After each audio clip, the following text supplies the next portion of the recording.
ரிஷபராசிக்காரர்களுக்கு மீனத்துல சுக்கிர பகவான் உச்சம் பெற்றிருக்காருன்னா ராஜயோகம். நவகிரகத்தில் இருக்கிற சுக்கிரனுக்கு நிச்சயமா சொல்றேன், நீங்க எப்பேற்பட்ட எங்க குப்பை கூலங்கள் எல்லாம் இருந்தாலும் விலகி போய் அந்த இடம் பவித்திரமாயிடும். இந்த ரிஷபராசிக்காரர்களுக்கு கடன் அடையணும்னாலும் 6ஆம் இடம் சுத்தமா இருக்கணும். அதுல செவ்வாயோ உங்களுக்கு சனி ராகு கேதுவோ இருந்தால் கடன் தொடர்ந்து ஏற்படும். நம்ம மனசுல நம்ம எண்ணத்துல எதை முதல்ல நம்ம நினைக்கிறோமோ அது நடக்கிற நேரம் அப்படிங்கிறது தான் கால தத்துவம். ரெட்ரோ ஆன்மீகம் நேயர்கள் அனைவருக்கும் ஆனந்தமான ஒரு உங்களை சந்திப்பதிலே பெரும் மகிழ்ச்சி. வாழ்த்துக்கள். நல்லதே நடக்கும். நல்லதே நடக்கும் அப்படின்னு சொல்லும் பொழுதே இதுவரைக்கும் நல்லது நடக்காமல் இருந்தால் கூட நல்லது நடக்க ஆரம்பிச்சிடும். அப்போ இன்னிலேருந்து என்ன பண்ணணும்? நல்லதே நடக்கும் அப்படிங்கிறத அடிக்கடி சொல்லணும். இந்த பதிவில் நம்ம பார்க்க போகிறது 3 விஷயங்களை பற்றி பார்க்க போகிறோம். அது என்ன 3 விஷயம்? இந்த 3 விஷயம் தெரிஞ்சதுன்னா நம்மளுடைய சரித்திரம் மாறும். நாமளும் வரலாறு படைக்க முடியும். நம்ம பெரிய தோல்விகளை சந்திச்சுட்டு வரோம், கஷ்டங்களை சந்திச்சுட்டு வரோம், வருத்தங்களை சந்திச்சுட்டு வரோம், ஏன் சில பிரிவுகளை சந்திச்சுட்டு வரோம்னா நமக்கு ஏதோ ஒரு யோகம் இல்லைன்னு அர்த்தம். நான் லக்கு பர்சன் இல்லை சார், அன்லக்கி சார் அப்படின்னு நிறைய பேர் சொல்லக்கூடிய வாய்ப்பு உண்டு. அப்ப இந்த யோகங்கள் நமக்கு பிறப்பிலே இருக்கா இல்லையா அதை முதல்ல ஜாதக ரீதியா பார்க்கணும். ஒரு கட்டத்தை எடுத்தோம்னா தெரிஞ்சிடும் இந்த கட்டத்தில் பிறப்புல யோகம் இருக்கா இல்லையா. அதுவும் சாதாரண யோகம் இல்லை, ராஜயோகம் இருக்கா. இன்னைக்கு கடன்காரனாக தான் நம்ம இருக்கிறோம். யாருக்கு பயந்து இருக்கிறோமோ இல்லையோ 15ஆம் தேதிக்குள்ள, அதுவும் பார்த்தீங்கன்னா சில பேருக்கு 1லேருந்து 5ஆம் தேதிக்குள்ள டியூ கட்ட வேண்டிய கட்டாயம் இருக்கும். டியூ கட்டாமல் அதுக்கு பயப்படாதவங்க யாருமே கிடையாது. அப்போ 2வது யோகம் நமக்கு நிரந்தரமாக இருக்கணும்னா கடன் வாங்கிறது தப்பே இல்லை, கடன் அடைக்க முடியுமா, அந்த கடன் அடைக்க ஒரு யோகம் இருக்கணும். இது 2வது. 3வது, இதையெல்லாம் அனுபவிக்கிறதுக்கு நமக்கு ஆயுள் இருக்கணும். அப்ப ராஜயோகத்துல மிக யோகம் என்ன?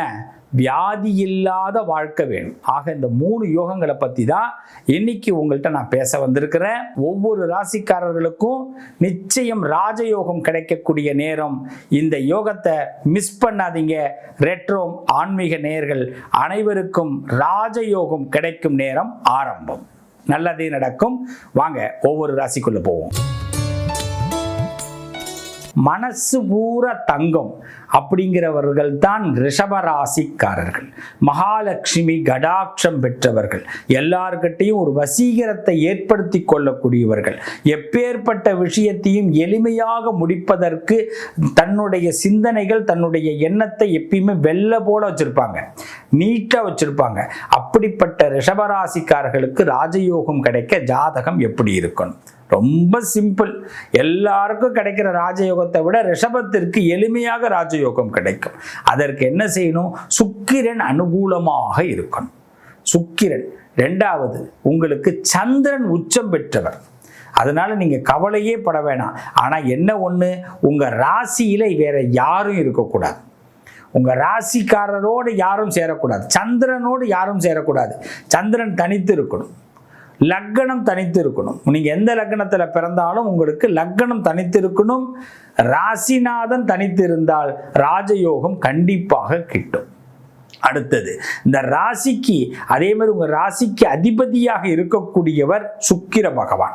அவர் ஆட்சி பெற்றிருந்தால் மிக யோகம். அவர் அதே மீன ராசியிலே உச்சம் பெற்றிருந்தார்னா நிச்சயமாக ராஜயோகம் உண்டு. ரிஷபராசிக்காரர்களுக்கு மீனத்துல இந்த சுக்கிர பகவான் உச்சம் பெற்றிருக்காருன்னா ராஜயோகம். அதுவும் பெர் ஃப்ரைடே வெள்ளிக்கிழமை நீங்க சுக்கிரனுக்கு ஒரு 6 நெய் தீபம் ஏற்றி வாங்க. நவகிரகத்தில் இருக்கிற சுக்கிரனுக்கு நிச்சயமா சொல்றேன், நீங்க எப்பேற்பட்ட எங்க குப்பை கூலங்கள் எல்லாம் இருந்தாலும் விலகி போய் அந்த இடம் பவித்திரமாயிடும். சுக்கிரன் உங்க ஆசைகளை நிறைவேற்றி பண்ணி கொடுப்பார். அப்படிப்பட்ட சுக்கிர யோகம் கொண்டவர்கள் இந்த ரிஷபராசிக்காரர்கள். அதே நேரத்தில் ஆயுள் பலம் நமக்கு இருக்கிறதுக்கு ஆரோக்கியம் கை கொடுக்கணும். உங்க ராசிக்கு லக்னத்துக்கு 6வது வீடு எப்படி இருக்குன்னு பாருங்க. அந்த 6வது வீட்டில் நமக்கு கெட்ட கிரகங்கள் இருக்கக்கூடாது. ராகு, கேது, சனி, செவ்வாய் சம்பந்தப்பட்ட கிரகங்கள் அமரப்பட்டதுன்னா நமக்கு தொடர்ந்து வியாதி இருக்கும், தொடர்ந்து வியாதி பிரச்சனை. அப்போ என்ன இருக்கும்போது ஏதாவது லங்ஸ் சம்மந்தமான ப்ராப்ளம், இல்லைன்னா சைனஸ் சம்மந்தமான ப்ராப்ளம், மூக்கடைப்புன்னு சொல்லுவாங்க, இது மாதிரி பிரச்சனைகள் ஏற்படும். அதனால் உடம்ப நீர்நிலைக்கு தகுந்த மாதிரி மாற்றிக்கங்க.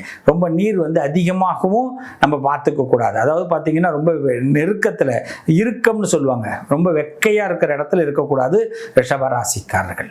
இதை நீங்கள் ஃபாலோ பண்ணுங்க.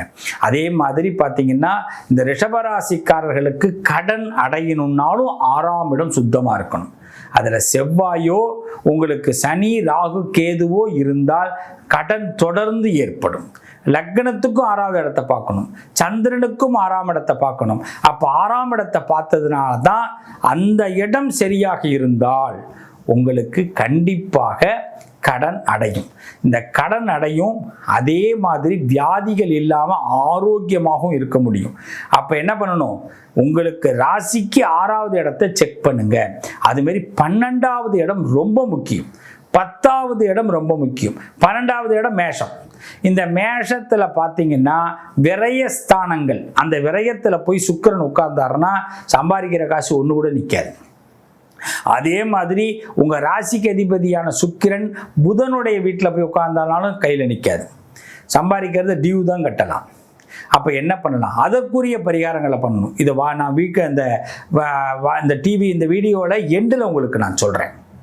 அதே மாதிரி பார்த்தீங்கன்னா சுக்கிரன் தான் உங்களுக்கு பலம் பெற்றவர். ராசிக்கு அதிபதி வீணாக போயிடக்கூடாது, கெட்டு போயிடக்கூடாது. அதே ராசிக்கு அதிபதி உச்சமாக இருந்தால் கடன்லேருந்து மீண்டு வந்துடலாம்.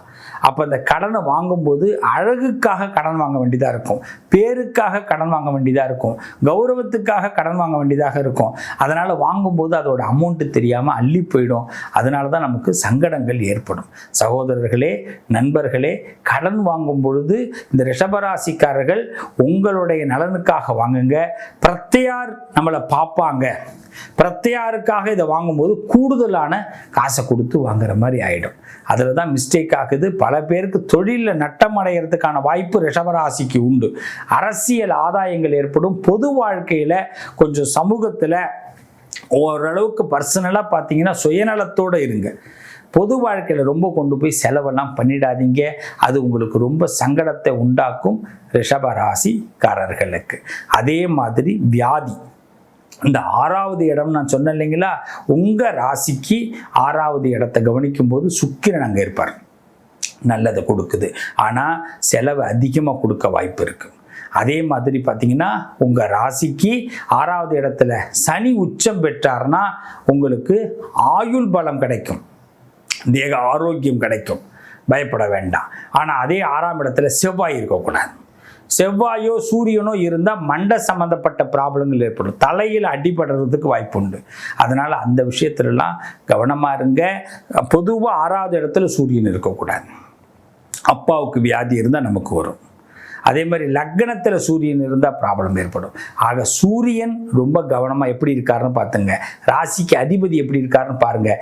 இதையெல்லாம் சரி பண்ணும்போது ரெட்ரோ ஆன்மீகம் வழியாக உங்களுக்கு சொல்கிறேன், உங்கள் வாழ்க்கை 100% சக்ஸஸ் ஆகும். இதுக்கெல்லாம் என்ன பரிகாரம் பண்ணுறணுங்கிறத இப்போ சொல்கிறேன், நோட் பண்ணிங்க, ஒரு பேப்பர் பேனை எடுத்து வச்சிங்க. இந்த ராஜயோகம் கிடைக்கிறதுக்கு, கடன் தீருவதற்கு, ஆரோக்கியம் ஏற்பட்டு ஆயுள் பெருகுவதற்கு கிரகங்கள் எப்படி இருந்தால் நல்லாயிருக்கும் அப்படிங்கிறத முதல்ல தெரிஞ்சிருங்க.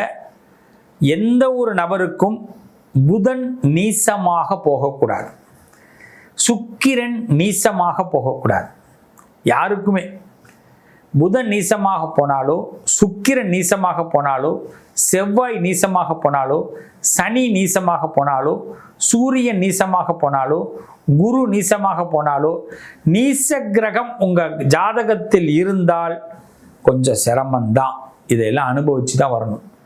அப்படின்னா எப்படி இருக்கக்கூடாது, மீனத்திலே புதன் இருக்கக்கூடாது, மேஷத்திலே சனி இருக்கக்கூடாது. அதே மாதிரி கேதுவோ ராகுவோ கண்டிப்பாக ரிஷபத்தில் இருக்கக்கூடாது, கடகத்தில் செவ்வாய் இருக்கக்கூடாது, கன்னியில் சுக்கிரன் இருக்கக்கூடாது, துளாராசியிலே சூரியன் இருக்கக்கூடாது.